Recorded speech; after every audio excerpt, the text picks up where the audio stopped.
কেন আমি আল্লাহ প্রদত্ত ঈমান হারিয়ে ফেললাম? আপনারা যারা এখানে বসে আছেন, সকল ঈমানদারের অন্তরে আল্লাহ আলো দিয়েছেন। আল্লাহ আমাদের এটা দিয়েছেন। এখন প্রশ্ন হচ্ছে, আমরা এই নূরকে অন্তরে ধারণ করতে পারছি কিনা। আমাদের নিজেদের দিকে তাকিয়ে দেখতে হবে আমরা কোথায় আছি। কেউ কেউ হয়তো অসৎ সঙ্গের ফিতনার সাথে জড়িয়ে আছি। হতে পারে আপনি মাত্র প্রথম ধাপে আছেন আর ভাবছেন যাক না আরো কিছুদিন। হয়তো এটা এমনও হতে পারে আপনি এখন শেষ ধাপে আছেন। তাই শুধু দুনিয়াবী জিনিসের মাঝেই আপনি চূড়ান্ত সাফল্য এবং মানসিক প্রশান্তি খুঁজে বেড়ান। এই আলো ছাড়া আমাদের যা কিছু অর্জন অথবা উপার্জন, শেষ বিচারের দিনে এই সব কিছু হবে মূল্যহীন। শেষ বিচারের দিনে এই সব কিছু হবে মূল্যহীন। তাই এই অনুচ্ছেদে আল্লাহ তাআলা এটাকে প্রথমে আলো হিসাবে বর্ণনা করেছেন। বিচার দিবসে এই আলোরই একমাত্র মূল্য থাকবে। তাই এই অনুচ্ছেদের প্রথমে আল্লাহ তাআলা এটাকে আলো হিসাবে বর্ণনা করেছেন। বিচার দিবসে এই আলোরই একমাত্র মূল্য থাকবে। কুরআনের আরেকটি সূরায় যেমন বলা হয়েছে, ইল্লামান আতাল্লাহা বিকলবিন সালিম, যে সুস্থ অন্তর নিয়ে তার রবের কাছে আসবে, যে অন্তর তাদের সম্মুখে আলোর দ্যুতি ছড়াবে। এই দুনিয়াতে আপনার আমার আর বাকি যা কিছু আছে সবই অর্থহীন। শেষ বিচারের দিনে আল্লাহর সামনে এর সবই গুরুত্বহীন। কিছুদিনের জন্য আমরা এইসব উপভোগ করতে পারি, কিন্তু যদি এর ফাঁদে আটকে যাই এবং আমাদের অন্তরের সব জায়গা দখল করে নেয়, অন্তরে আর কোনো জায়গা বাকি থাকবে না। আর তাই এর পরের আয়াতে আল্লাহ তাআলা বলছেন, ফালিয়াউমা লা ইউখাযু মিনকুম ফিদিয়াতুন ওয়ালা মিনাল্লাযীনা কাফারু মাওয়াকুমুন নার হিয়া মাওলাকুম ওয়া বিসাল মাসির। আজকে তোমাদের কাছ থেকে কোনো মুক্তিপণ, কোনো ক্ষতিপূরণ গ্রহণ করা হবে না। কোনো কিছু বন্ধক দেওয়ার চেষ্টা করো না। আজকে ওই দরজাগুলোতে তোমাদের প্রবেশাধিকার নিষিদ্ধ। কোনো ধরনের জরিমানা বা মুক্তিপণ দিয়ে দরজাগুলোর ওই পাশে যাওয়ার কোনো সুযোগ নেই। তোমাদের থেকে নয়, কাফেরদের থেকেও নয়। এই আয়াতের ভীতিকর দিক হলো, লা ইউখাযু মিনকুম ফিদিয়াতুন ওয়ালা মিনাল্লাযীনা কাফারু। আজকে তোমাদের এবং কাফেরদের একই পরিণতি। আপনি এবং কাফেররা আজ একই দলে পড়ে গেছেন। আমি তোমাদের নিকট থেকে কোনো মুক্তিপণ গ্রহণ করব না, কাফেরদের থেকেও নয়। তোমাদের সবার আবাসস্থল জাহান্নাম। কতই না নিকৃষ্ট এই প্রত্যাবর্তন স্থল। শেষ বিচারের দিবসের এই পূর্ণ চিত্রটি তুলে ধরার পর আল্লাহ সুবহানাহু ওয়া তাআলা এভাবে উপসংহার টানেন। আমিও এই আয়াত দিয়ে আজকের আলোচনা সমাপ্তি টানব এবং নিজেদের বারবার মনে করিয়ে দিব যে সেই নিম্নমুখী পথটি অনুসরণ করা যাবে না, এবং আমাদের অন্তরে যেটুকু ক্ষুদ্র আলো এখনো পর্যন্ত বর্তমান আছে তা কিভাবে দিন দিন আরো শক্তিশালী করব।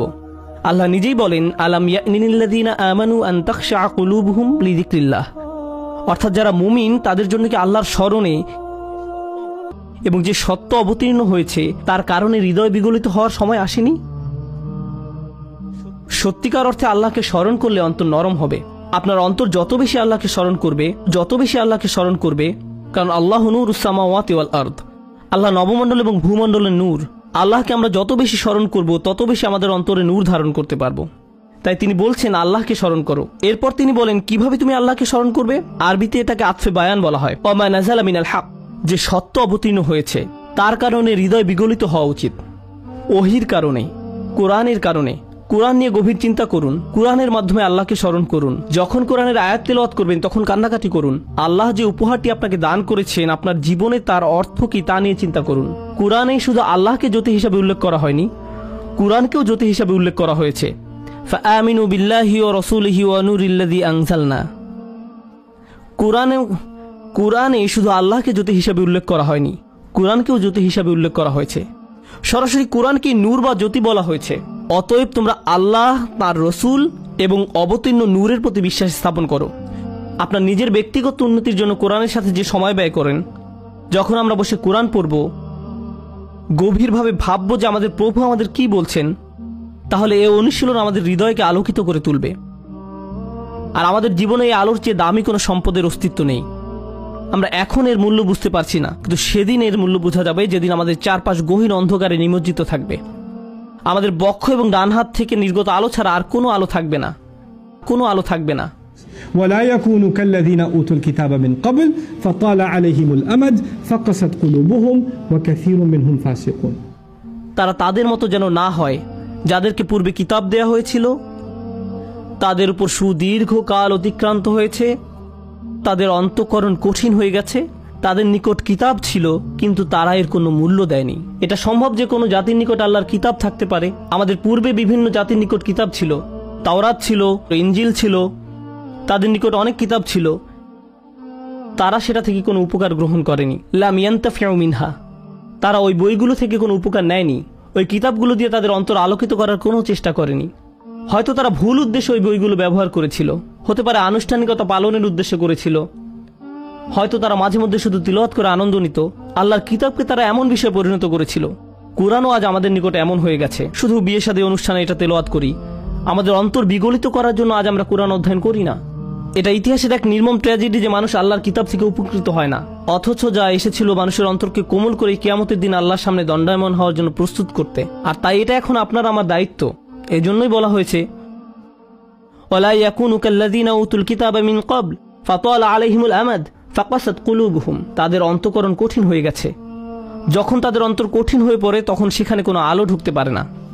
কিয়ামতের দিন সে অন্তর আপনার কোনো উপকার করবে না। ওয়া কাসীরুম মিনহুম ফাসিকুন। তাদের অধিকাংশই পাপাচারী। আল্লাহ আযজা ওয়া জাল্লা এই কয়েকটি আয়াতে একজন বিশ্বাসীর জীবনের অন্যতম গুরুত্বপূর্ণ একটি চিত্র তুলে ধরেছেন। আজকে আমি আপনি যে ঈমান ধারণ করি সেটা ধ্রুব নয়। আমাদের অন্তরে যে ঈমানের জ্যোতি দেওয়া হয়েছে সেটা আজীবন থাকবে এমন কোনো গ্যারান্টি নেই। আজকে আমার ঈমান আছে বলেই আমি নিরাপদ, সেটা ভাবার কোনো অবকাশ নেই। কেউ আমাদের মুসলিম মনে করে সালাম দেয় আর আমরাও জবাবে ওয়ালাইকুম আসসালাম বলি, ফলে আমরা মনে করি যে আমরা সবাই মুসলিম, আমাদের সবার অন্তরে আলো আছে। কিন্তু এই আয়াতগুলোর মতে কিছু মানুষ কিয়ামতের দিন জেগে উঠে হতচকিত হয়ে পড়বে, কিছু মানুষ কিয়ামতের দিন জেগে উঠে অবাক হয়ে যাবে। সে বলবে, আমি মনে করেছিলাম আমি তোমাদের সাথে, কিন্তু সে তার সাথে নয়। তাই ভালো হয় আমরা যদি এখনই বুঝতে পারি এটা স্বয়ংক্রিয় নয়, এটার গ্যারান্টি নেই। আপনাকে ব্যক্তিগতভাবে এর জন্য প্রচেষ্টা চালাতে হবে, আমাকে ব্যক্তিগতভাবে এর জন্য প্রচেষ্টা চালাতে হবে। বিচার দিবসে আপনার ঈমান যেমন আপনাকে সাহায্য করবে না, তেমনি আমার ঈমানও আপনাকে সাহায্য করবে না। আমরা সবাই নিজ নিজ চিন্তায় অস্থির থাকব, নিজেদের আলোর জন্য চিন্তা করব। ইরজিউ ওয়ারাআকুম ফালতামিসু নূরা, তোমরা পিছনে ফিরে যাও এবং আলোর খোঁজ করো। এখন আমরা একে অন্যের সাহায্য করতে পারি, এখন আমরা একে অন্যের ঈমান শক্তিশালী করার ক্ষেত্রে ভূমিকা রাখতে পারি, কিন্তু সেদিন আল্লাহর সাহায্য ছাড়া আর কোনো সাহায্য থাকবে না। আল্লাহ আযজা ওয়া জাল্লা আমাদেরকে তাদের অন্তর্ভুক্ত করুন যারা তাদের আলো সংরক্ষণ করবে। আল্লাহ আযজা ওয়া জাল্লা আমাদেরকে তাদের অন্তর্ভুক্ত করুন যারা দেয়ালের ক্ষতিকর পাশে থাকবে না। আল্লাহ আযজা ওয়া জাল্লা আমাদের নিজেদের এবং আমাদের প্রিয় মানুষদের মুনাফিকি থেকে রক্ষা করুন। আল্লাহ আমাদের অন্তরকে কঠিন হওয়া থেকে রক্ষা করুন। আল্লাহর স্মরণে এবং কোরআনের বাণীতে অন্তরকে আর্দ্র, নমনীয় এবং জ্যোতির্ময় করে দিন।